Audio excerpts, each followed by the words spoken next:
ஸ்தோத்திரம். இறுதியாக 17ஆம் வசனத்தில் வாசிக்கும் போது, தேவனே உமது ஆலோசனைகள் எனக்கு எத்தனை அருமையானவைகள், அவைகளின் தொகை எவ்வளவு அதிகம் என்று சொல்லுகிறார். மூன்றாவது, தாவீது இந்த இடத்திலே தனக்கு ஆச்சரியமூட்டக்கூடிய மூன்றாவது காரியத்தை, உமது ஆலோசனைகள், how precious are your advices to me, உம்முடைய ஆலோசனைகள் எனக்கு எவ்வளவு ஆச்சரியமானவைகள் என்று குறிப்பிடுகிறார். அன்பானுள்ளே, இந்த உலகத்திலே துர் ஆலோசனையினால் கெட்டு போனவர்கள் அநேகர். நல்ல ஆலோசனை கொடுக்கிறவர்களை விட தவறுதலான ஆலோசனைகளை கொடுக்கிறவர்கள் தான் அதிகமானவர் இருக்கிறார்கள். நம்முடைய ஆண்டவருக்கு ஒரு பெயர் ஆலோசனை கர்த்தா, ஆலோசனையில் ஆச்சரியமானவர். தேவனிடத்தில் அற்புதமான ஆலோசனைகள் உண்டு. உலகத்தில் வாழக்கூடிய ஒவ்வொரு மக்களுக்கும் காலத்துக்கும் சூழ்நிலைக்கும் ஏற்ற ஆலோசனைகள் தேவையாயிருக்கிறது.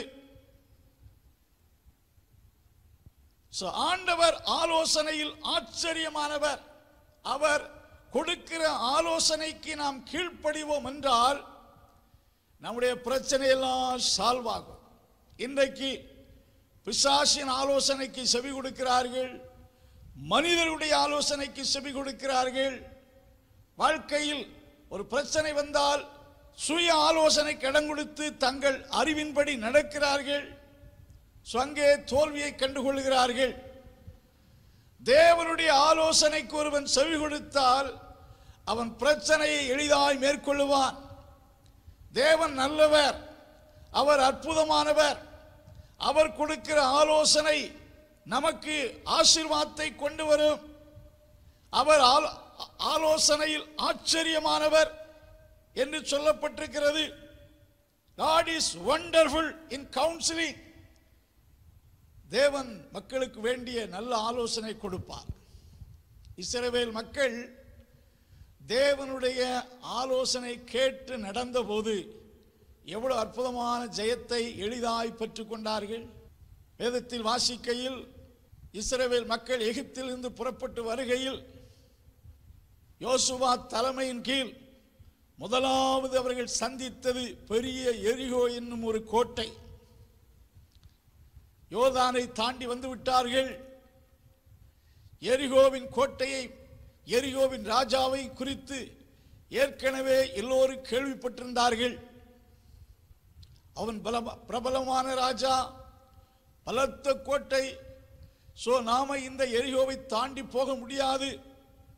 ஏன்னா கானானை சுதந்தரிக்க முதல் தடையாயிருப்பது ஜெரிகோ. யோசுவாவுக்கு அற்புதமான ஆலோசனை கொடுத்தார். என்ன ஆலோசனை கொடுத்தார்? எரிகோவை சுற்றி நீங்கள் ஒவ்வொரு நாளும் சத்தமிடாமல் 7 நாள் சுற்றி வர வேண்டும். சுற்றி வந்தார்கள். 7வது நாளிலே 7 முறை சுற்றி வர வேண்டும். 6 முறை சுற்றி வரும்போது மௌனமாய் வர வேண்டும்.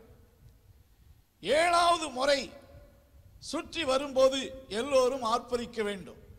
ஆசாரிகள் உட்பட எல்லோரும் 7வது முறை 7வது ரவுண்டில் ஆர்ப்பரிக்க வேண்டும். இது ஆண்டவர் ஜோசுவாவுக்கு கொடுத்த ஒரு அட்வைஸ், ஒரு ஆலோசனை. எரிகோவை பிடிப்பதற்கு கர்த்தர் கற்றுக் கொடுத்த ஒரு ஃபார்முலா. இஸ்ரவேல் மக்கள் சிலர் அதை பைத்தியக்காரத்தனமாக எண்ணி இருந்திருக்கலாம். 6 நாள் சுற்றி வந்தாச்சு, ஒண்ணுமே நடக்கல. 7வது நாள் 6 முறை நடந்து சுற்றி வந்தாச்சு, ஒண்ணுமே நடக்கவில்லை. யோசுவா சொன்ன நடக்குமா நடக்காதா அப்படியெல்லாம் சந்தேகப்பட்டிருந்திருக்கலாம். பட் 7வது சுற்றில எல்லாரும் ஏகமாய் ஆர்ப்பரித்த போது என்ன நடந்தது என்று தெரியும். எரிகோவின் கோட்டை அப்படியே பூமிக்குள் சென்றது. எரிகோவின் பிடித்தார்கள். எரிகோவை எளிதாக ஜெயம் கொண்டார்கள். ஆண்டவர் கொடுத்த ஆலோசனைக்கு யோசுவா செவி சாய்த்தான். பெரிய காரியத்தை கர்த்தர் செய்தார். அவர்களுக்கு தடையாயிருந்த எரிகோவை சுதந்தரித்தார்கள். எரிகோ என்னும் ராஜ்யத்தை எளிதாக ஜெயித்தார்கள். இப்பொழுது ஆண்டவருக்கு நன்றி செலுத்துகிறார்கள். அடுத்த கோட்டை ஆயி பட்டணம். எரிகோவோடு ஒப்பிட்டு பார்க்கையில் அது ஒரு சிறிய பட்டணம். ஆனாலும் அங்கே ஒரு ராஜா, ஒரு குட்டி ராஜா இருக்கிறார். அதை தாண்டி போக வேண்டும். அப்பொழுது ஜனங்கள் சொன்னார்கள், ஆயியே எரிகோவை நாம் பிடித்து விட்டோம், எல்லாரும் போக வேண்டிய அவசியம் இல்லை. ஸ்தோத்திரம். நீங்கள் வேதத்தில் வாசித்து பார்ப்பீர்கள் என்றால் யோசுவாவின் மூப்பர்கள் சொல்லுகிறார்கள், யோசுவாவிடத்திலே எல்லாரையும் ஆயி பட்டணத்துக்கு அனுப்ப வேண்டாம், 2000 அல்லது 3000 பேரை அனுப்பினால் எளிதாக ஜெயித்து விடலாம் என்று சொல்லுகிறார்கள். அவர்கள் வார்த்தைக்கு செவி கொடுத்து யோசுவா யுத்தத்துக்கு செல்லுகிறான். அவன் 2000 மக்களை அனுப்புகிறான். ஆயி பட்டணத்தின் ராஜா ஆயி பட்டணத்தின் சோல்ஜரோடு சேர்ந்து அவர்களை எதிர்க்கிறான். ஓட ஓட துரத்துகிறான். 36 பேர் கொல்லப்பட்டார்கள். யோசுவா கண்ட முதல் தோல்வி. இந்த தோல்விக்கு பின்பு இனி வெற்றி கிடைக்குமா என்ற சந்தேகம் அவனுக்குள் உருவாக ஆரம்பித்திருக்கலாம்.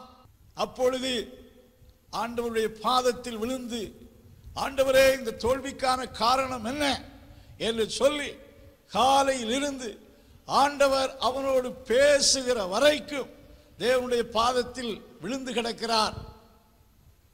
ஆண்டவர் அவன் தோல்விக்கான 2 காரணத்தை சுட்டி காண்பிக்கிறார். யோசுவாவே, ஜனங்கள் நடுவிலே பாவம் இருக்கிறது, அசுத்தம் இருக்கிறது என்று சொல்லி ஜனங்களை சுத்தம் செய். 2வது, நீ மனிதருடைய ஆலோசனைக்கு செவி கொடுத்து தவறு. அவன் அதை ஒத்துக்கொண்டு கர்த்தரிடத்தில் கதறினான். ஆண்டவர் சொன்னாரே, நீ உன் சுயபலத்தை நம்பினாய்.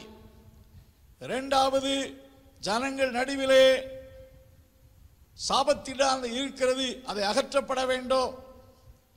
3வது சொல்லுகிறார், ஆயி பட்டணத்தின் பின்னால் நீ பதிவிடையை வைக்க வேண்டும்.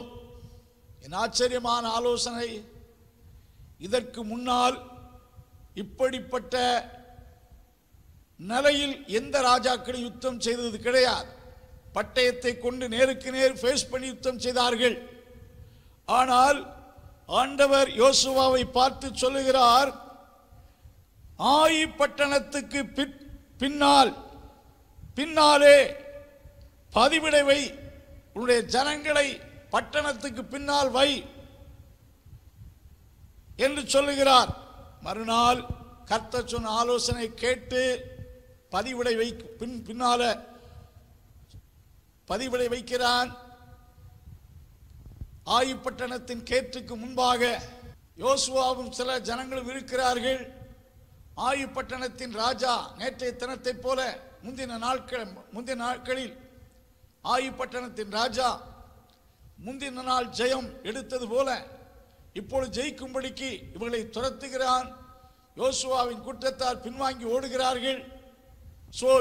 இப்பொழுது ஆயி பட்டணத்தின் ஜனங்கள் எல்லாரும் பட்டணத்தை விட்டு இஸ்ரவேல் மக்களை துரத்துவதில் வருகிறார்கள்.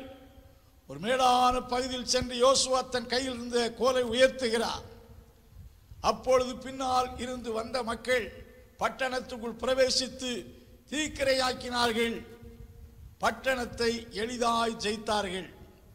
இந்த 2 காரியத்திலும் ஆண்டவர் யோசுவாவுக்கு கொடுத்த ஆலோசனைக்கு கீழ்ப்படிந்த போது எரிகோவையும் ஜெயித்தார்கள், ஆயி பட்டணத்தை எளிதாக ஜெயித்தார்கள். இது ஒன்றுதான் யோசுவாவுக்கு கர்த்தர் அநேக ஆலோசனைகளை கொடுத்தார். அன்பானுள்ளே, ஆண்டவரிடத்தில் எல்லா மக்களுக்கும் கூறக்கூடிய ஆலோசனைகள் இருக்கிறது. அவர் ஆலோசனை கர்த்தா. அவருடைய ஆலோசனை ஆச்சரியமானது. தாவீது யுத்தம் செய்த காலத்தில் யுத்தத்துக்கான நல்ல ஆலோசனை பெற்றவர். ஆண்டவருடைய ஆலோசனைக்கு கீழ்ப்படிந்த போது ஆச்சரியமான காரியங்களை யுத்தத்தில் கண்டார், வாழ்க்கையில் கண்டார். ஆகையால் தான் தேவரீர் உம்முடைய ஆலோசனை எவ்வளவு அருமையானது என்று குறிப்பிடுகிறார். நம்முடைய தேவன் ஆலோசனை கர்த்தர். ஒவ்வொருவருக்கு வேண்டிய ஆலோசனை தருவார். வேதத்தில் வாசிக்கிற உன்மேல் என் கண்ணை வைத்து உனக்கு ஆலோசனை சொல்லுவேன், நீ நடக்க வேண்டிய வழியை உனக்கு காட்டுவேன். நீங்க என்ன பிரச்சனையில் இருந்தாலும் ஆண்டவரை என்ன செய்ய வேண்டும் என்று கேளுங்கள். நிறைய பேர் ஆண்டவர் சொன்ன வார்த்தைக்கு கீழ்ப்படிய மாட்டார்கள், கீழ்ப்படியாமல் இருக்கிறார்கள். குடும்பத்தில் பிரச்சனை இருக்கலாம், ஸ்தோத்திரம், வாழ்க்கையில் பிரச்சனை இருக்கலாம். கர்த்தர் உங்களுக்கு ஆலோசனை கர்த்தரிடத்தில் கேட்கும் போது அவைகளை மேற்கொள்ளத்தக்க ஆலோசனை தருவார். ஆலோசனை கேட்டு அதன்படி நடக்க அர்ப்பணிக்க வேண்டும். ஆலோசனை கேட்டு மீண்டும் உங்கள் வழியில் செல்வீர்கள் என்றால் உங்களுக்கு ஜெயம் கிடைக்காதே. சோ தாவீது சொல்லுகிறார், ஆலோசனை எவ்வளவு ஆச்சரியமானது. இந்த ராத்திரி வேளையிலே ஆலோசனை கொடுக்க ஆண்டவர் உங்களுக்கு காத்திருக்கிறார். அவருடைய ஆலோசனை ஆச்சரியமானது. அவர் ஆலோசனை கர்த்தர். அவரிடத்தில் உங்கள் பிரச்சனை எதுவாயிருந்தாலும் கேளுங்கள், உங்களுக்கு அற்புதமான ஆலோசனை கொடுப்பார். அது உங்களுக்கு பெரிய வெற்றியை தரும்.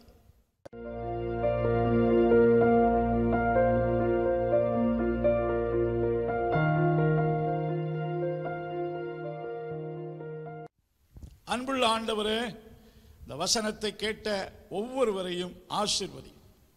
நல்ல ஆலோசனைக்கு கீழ்ப்படுகிறவர்களாக உம்முடைய அதிசயமான செயல்களை உணர்ந்து உம்மை துதிக்க உதவி செய். தேவ கிருபை வசனத்தை கேட்ட யாவரையும் ஆசீர்வதிக்க ஜெபிக்கிறோம். இயேசுவின் நாமத்தில் ஜெபங்கள் நல்ல பிதாவே, ஆமென்.